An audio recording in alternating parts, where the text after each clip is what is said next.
Good morning. अब मैं ये 11.2 के फर्स्ट 5 क्वेश्चंस को मैं इसके पहले वाले वीडियो में सॉल्व कराया था और एनसीईआरटी एग्जाम्पलर से मैं ये क्वेश्चन सॉल्व करा रहा हूं और इसी क्रम में मैं एक्सरसाइज 11.2 के छठवें क्वेश्चन को ले रहे हैं। इसमें है in covering a distance S metre a circular wheel of radius r meters makes s upon 2 pi r revolutions. Is the statement true? अगर ट्रू है तो क्यों, ट्रू नहीं है तो फिर इसका एक्सप्लेन करना है। तो ये भी बहुत आसान क्वेश्चन है क्योंकि एक रिवोल्यूशन में कितना डिस्टेंस ट्रेवल करता है व्हील, 2 पाई आर, अपने सरकमफ्रेंस के बराबर ये करता है। तो टोटल डिस्टेंस आपका ये एस दिया हुआ है, तो एस डिस्टेंस में जाने में आपको नंबर ऑफ रिवोल्यूशंस कितने होंगे, टोटल डिस्टेंस अपान एक रिवोल्यूशन में तय की गई दूरी या डिस्टेंस, तो एस अपान 2 पाई आर। इस प्रकार ये नंबर ऑफ रिवोल्यूशंस होगा और इस तरीके से देखिए एस, देयरफॉर ये जो आपका हो गया एस अपान 2 पाई आर, ये करेक्ट आंसर है और यह स्टेटमेंट ट्रू है। ये तो ये बहुत आसान क्वेश्चन जो पहले के क्लासेज में भी आप इसको प्रैक्टिस किए होंगे। अब देखिए ये क्वेश्चन जो आपका ये है, the numerical value of the area of circle is greater than the numerical value of circumference, is this statement true? और ट्रू है तो क्यों? ये अच्छा क्वेश्चन है क्योंकि न्यूमेरिकल वैल्यू वास्तव में सरकमफ्रेंस और एरिया ये दोनों अलग अलग कंसेप्ट है। और देखिए दोनों को हम कंपेयर यूनिट की सहित नहीं कर सकते हैं, इसलिए इसमें न्यूमेरिकल वैल्यू की केवल बात किया गया है क्योंकि सरकमफ्रेंस को हम मीटर या सेंटीमीटर में मेजर करेंगे, इसी तरीके से एरिया को मीटर स्क्वायर सेंटीमीटर स्क्वायर, तो दोनों में हम कंपैरिजन कैसे कर सकते हैं। लेकिन न्यूमेरिकल वैल्यू अगर केवल कंसीडर किया जाए तो हम कंपैरिजन इसको कर सकते हैं। और आइए हम कंपेयर करें कि देखिए कैसे इसको हम, इसका एक्सप्लेनेशन इसमें इंपॉर्टेंट है और ये ध्यान देना है कि किस स्थिति में आपका न्यूमेरिकल वैल्यू ज्यादा होगा सरकमफ्रेंस का या किस स्थिति में एरिया का न्यूमेरिकल वैल्यू ज्यादा होगा। तो देख दे एरिया ऑफ सर्किल होता है पाई आर स्क्वायर, यहाँ देखिए दोनों को एक साथ आप लिखें, और सरकमफ्रेंस सर्किल का होता है 2 पाई आर, तो पाई आर स्क्वायर, इसमें देखिए पाई अगर हटा देते हैं तो आर स्क्वायर पर डिपेंड कर रहा है सर्किल का एरिया और सर्किल का सरकमफ्रेंस 2 आर पे डिपेंड कर रहा है। यानी केवल आपको ये देखना है न्यूमेरिकल वैल्यू में कि आर स्क्वायर और 2 आर की स्थिति क्या है। यदि आर स्क्वायर बड़ा है तो सर्किल का एरिया बड़ा होगा, अगर 2 आर बड़ा है तो सरकमफ्रेंस बड़ा होगा। आइए देखते हैं। तो ये जो है now following cases are considerable, आप जो केस है, जो केस को मैं बता रहा हूं उस पर विचार करने की आवश्यकता है कि देखा जाए कैसे। केस फर्स्ट है when R is less than 2।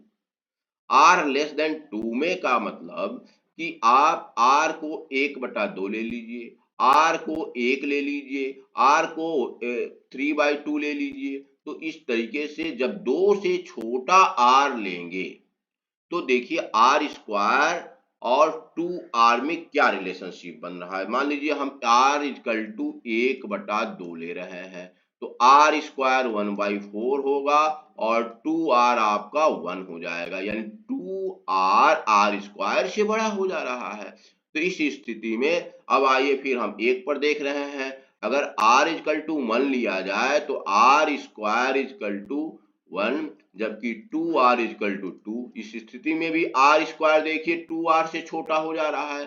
अगर हम आर इक्वल टू 3/2 ले रहे हैं तो आर स्क्वायर इक्वल टू 9/4 और आर इक्वल टू हो जाएगा 3, तो ये अगर 9/4 हमेशा 9/4 इज ऑलवेज लेस देन 3। तो इस प्रकार हम देख रहे हैं कि इस स्थिति में कि r अगर 2 से छोटा है तो r स्क्वायर 2r से छोटा होगा। और इस स्थिति में देखिए देयरफॉर एरिया जो है सरकमफ्रेंस माने न्यूमेरिकल वैल्यू एरिया का न्यूमेरिकल वैल्यू सरकमफ्रेंस के न्यूमेरिकल वैल्यू से छोटा होगा। फिर दूसरा केस हम ले रहे हैं कि व्हेन r इक्वल टू 2, अगर r इक्वल टू 2 लिया जाए तो एरिया देखिए अगर 2 का स्क्वायर 2 इंटू 2 4 हो गया और 2r इक्वल टू 2 इंटू 2 तो ये भी 4 हो गया। दोनों स्थितियों में ये बराबर आ रहा है। तो इस स्थिति में एरिया का न्यूमेरिकल वैल्यू सरकमफ्रेंस के न्यूमेरिकल वैल्यू से के बराबर होगा।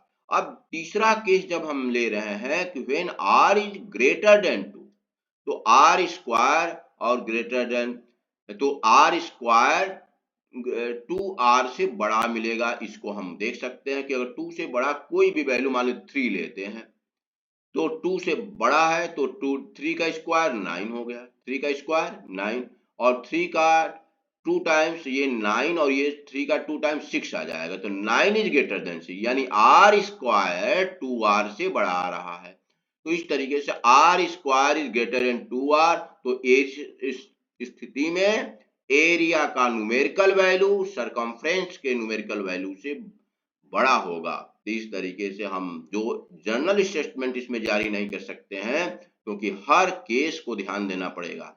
The numerical value of area of a circle is not always greater than the numerical value of circumference. ये आपका एक स्टेटमेंट हो गया और वो इसका व्याख्या ऊपर कि किस स्थिति में आपका एरिया का न्यूमेरिकल वैल्यू कम होगा, किस स्थिति में एरिया का न्यूमेरिकल वैल्यू सरकमफ्रेंस के न्यूमेरिकल वैल्यू से बराबर होगा और किस स्थिति में एरिया का न्यूमेरिकल वैल्यू सरकमफ्रेंस के न्यूमेरिकल वैल्यू से अधिक होगा। ये इस तरीके से ये क्वेश्चन और इसके एक बार आप इसके स्टेटमेंट को भी देख सकते हैं। क्या इसमें कहा है द न्यूमेरिकल वैल्यू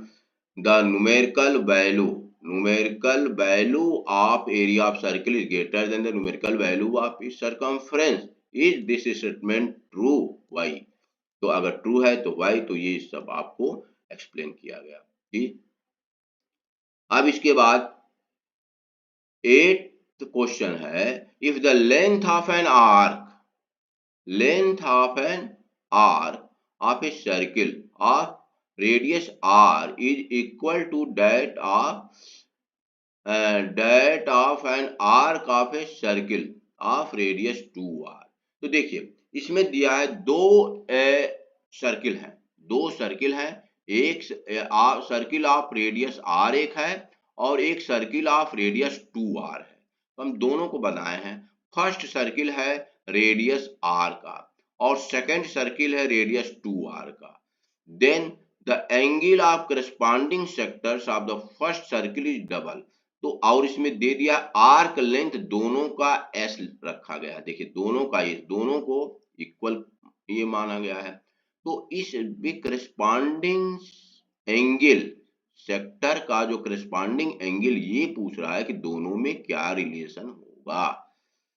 क्या दिया है पहले सबसे पहले फिर समझ लीजिए। क्योंकि एक सर्किल का रेडियस दिया हुआ है r, दूसरे सर्किल का रेडियस दिया है 2r, दोनों के सेक्टर का आर्क लेंथ बराबर है s है, दोनों का मान लिया गया। तो इस आपकी करस्पॉन्डिंग एंगल इसका जो एंगल है corresponding sector the angle of corresponding sector of the first circle क्या डबल होगा। तो इसको आइए हम देखते हैं। तो एंगल इक्वल टू होता है आर्क अपॉन रेडियस। जब एंगल को हम रेडियन में मेजर करते हैं तो ये होता है एंगल आर्क अपॉन रेडियस। तो आर्क कितना है s और रेडियस कितना है 2r। ये सेकंड सर्किल में s अपॉन 2r।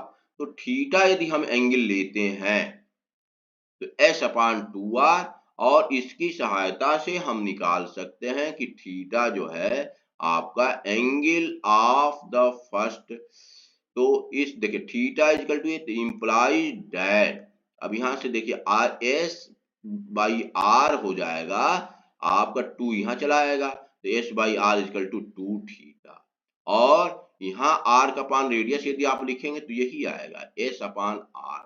इसका मतलब ये 2 थीटा, अगर ये थीटा है तो ये 2 थीटा आ रहा है। इस प्रकार इनका स्टेटमेंट जो ये लिखे, the angle of corresponding sector of first circle, ये फर्स्ट सर्किल है, is double the angle of corresponding sector of other circle. ये स्टेटमेंट बिल्कुल ट्रू है और यह इस तरीके से आप इसको एक्सप्लेन कर सकते हैं। अब इसके बाद हम 9th क्वेश्चन है कि the circle of two sectors of two different circle with equal corresponding arc length are equal, is the statement true? अगर ट्रू है तो वाई। तो area of two sectors of two different circle with equal corresponding arc length. अब देखिए arc length यहाँ equal दिया हुआ है, लेकिन दोनों टू डिफरेंट सर्किल का मतलब क्या कि दोनों का रेडियस अलग अलग आपको लेना है। इसमें मैंने R1 लिया है, इसमें देखिए R2 लिया है, तब ये डिफरेंट सर्किल्स बनेंगे। अगर सेम सर्किल की बात होती तो रेडियस हम दोनों का इक्वल लेते। अब एरिया ऑफ सेक्टर का ये फार्मूला है, बहुत महत्वपूर्ण फार्मूला, कि half into arc length into radius.